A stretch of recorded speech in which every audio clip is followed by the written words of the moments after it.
Again, this question again. Let's talk about XYZ life and after XYZ life. Yeah. How has it been? I mean, it's just growth, to be honest. It's been amazing, and I wouldn't like to take anything away from XYZ. That's the record label that first gave me my platform. Obviously, I was coming from my history. I don't know if you know this, Brave Mercy, but I actually used to present on Unza Radio I know that. Of when I course. was back at Unza. Yeah. You know one thing. I know. We talk more, and you be surprised to know that I know a lot of things which even others don't know. Yeah. So the journey stems from way back. Back Yeah. in the uni days, I was with a group called Pitch Black. Pitch Black, yeah. And we did our thing. We pushed our music, and it got to a point where when we left Unza, graduated, these guys went there. We started our own lives, Yeah. and we couldn't continue pushing the movement as then. And that's around the time I joined XYZ, which obviously gave me the platform. And like I'm always going to say, I can't take anything away from the label. Big shout to Slap, my brother, helped me out a lot. But then it's new age now. We just, it was a transition, to be honest. I mean, at the time when we were making this move, and for me, for the biggest part, this move was inspired by BMak, because he made the initial move, retired from XYZ for his reasons. But then he called me up and he told me, "Yo, man, I've got a new label that I'm trying to launch. It's called New Age, and this is the vision and plan, and I think you'd fit in well." And so he gave me the option to see where I would go. And H, having been the guy that was always behind the creativity of my music, the management of my music, I saw it fit that I should roll with him because he understands my vision from way back. So from the way back. Let's talk about. Let me drive you back. You've talked about the time when you were here. That's where you started, of course. Yeah. Telling us where you just became like serious with your music and whatnot. But let's talk about your background. You as a young person, of course, in the game. Obviously, you started way back, TV acting. Yeah. By the way, for those who don't know, this is the guy who is behind. Is it Impali? Zuba, yeah. yes. I love watching your part, though. I'm not that much because anyone is busy chasing Kwacha. Yes, so yes, moving up yes. and down. But whenever I have a chance, at least I do watch. Yeah. Let's talk about acting. Let know people where you are coming from, the background. It should be in 1996. You control me on that. That's the Yes. first time you featured on TV. Is it the program called Watoto Watoto Wetu, which means Wetu. our children Our in children. Swahili. Yeah. I am partly Tanzanian. I'm of Tanzanian descent. Ah. So I did live in Tanzania. I grew up there, did my primary and a little bit of my secondary school there. So this one time, a producer from a TV station came to my school. I think they were shooting something like a documentary, and I must have been like a noisy kid running around the place. So he called me at some point. He's like, "Hey, would you like to present a show on TV?" And I went for it. So that was the first time that I was introduced to television, and I fell in love with the cameras. And from then onwards, I've just always, tried to do one or two things on TV.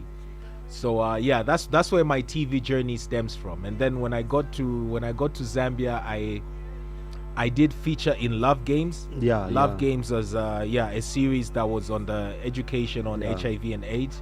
So I did happen to be a part of that. It was a huge production. And I think from then, that's when I figured, I could actually act for a living. That's when I think the confidence kicked in. And so from then onwards, I now started to audition for anything that comes up. Okay, so how long did you work with ITV? I was with ITV for about a year, I think. For about a year and a half, somewhere there. It's a long time ago. I really can't remember. But yeah, I must have been on the show for about a year and a half. I'm very much impressed the way you are coming out. Let's talk about, because you've auditioned a lot of people, obviously. Yeah. And for the sake of those who are listening and they're still pushing, obviously they want to get some encouragement from you. Yeah. Let's start from there. So far, for the people you have pushed, you've auditioned before. Which one are you able to mention and say, okay, that one passed through me?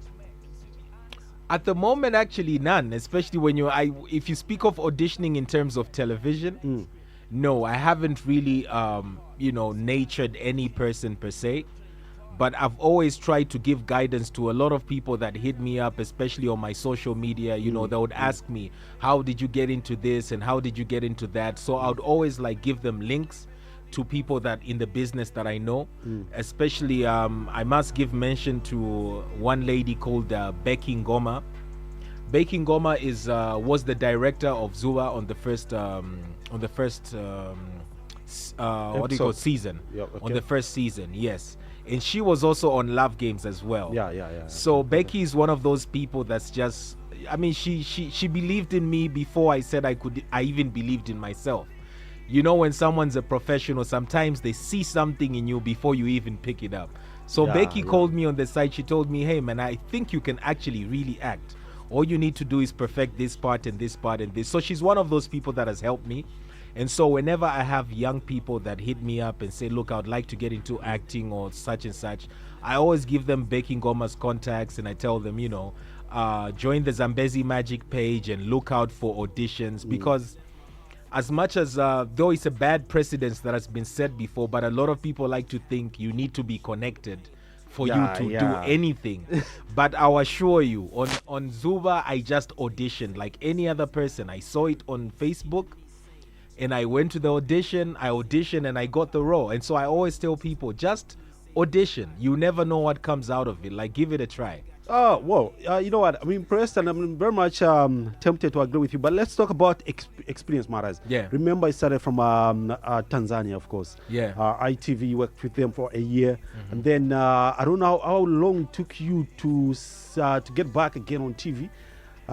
So when I'm trying to connect the point which you've raised, that there's no need of saying Africa as well, the connections. But what would you like to advise someone who just sits yet he's got passion to do one or two things? Let's say, for example, passion of music, passion of acting, and then he's just sitting at home and waiting for the auditions or to be advertised, the auditions to be advertised, and then it goes for it. Well, I would tell you this: we're living in a technological age. You know, nowadays we have social media, and even me as well. I don't think I'm doing much to advance my career in these things, because you know, sometimes I go onto social media and I see like different guys who have created different channels, and they do short films, like 5-minute films or 10-minute films. And these, especially like West Africans, Nigerians, and they shoot these things on their phones. True, yeah. So you don't have to sit and wait. Sometimes grab your phone, write a script, get somebody at home to shoot something, you know, showcase your talent. You never know who picks it up. And consistency is another thing. If you, let's say you start dropping a short film of 5 minutes every week, you drop something every single week. After 2 years, trust me, somebody will pick it up and they will give you a call, and you'll be surprised where they got you from. But it's social media, so don't just sit back and wait. You know, you can always be proactive. Like I said, just try and, if it's music, maybe you could do freestyles, you know. Get instrumentals from, you know, records that have been done before by people. Get instrumentals, do your freestyles. You can be doing a freestyle every single week.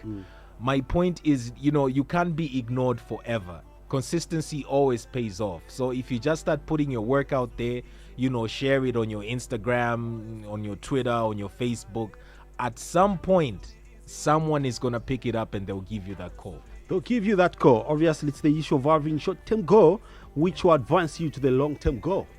For sure. Right? Yeah. Okay, so let's talk about, for those who don't know, actually, you've, despite you saying that you're half Tanzanian, of which, in case you don't know, that's where my forefathers are coming from. Kenya, Tanzania. That's why my grandpa actually is Nairobi. Nice one. You know, that's his name, the first name, of course. The Nairobi singers. Nice. So yeah, we are coming from the same road. But let's talk about you having said that you are coming from Tanzania. There was a certain point, in case someone knows about this, there's a certain point where I represent Zambia when it comes to basketball. That's under 18, under 20, and the senior level, of course. So how was it to switch so easily? For those that have followed me, I always used to tease an album back in the day, and I was gonna call it Mac of all trades. that's like a play on the term jack of all trades. Yeah. So I've kind of always been this outgoing person that was never shy to try things out. Back in primary school, man, believe it or not, at some point I tried martial arts. At some point I did tennis.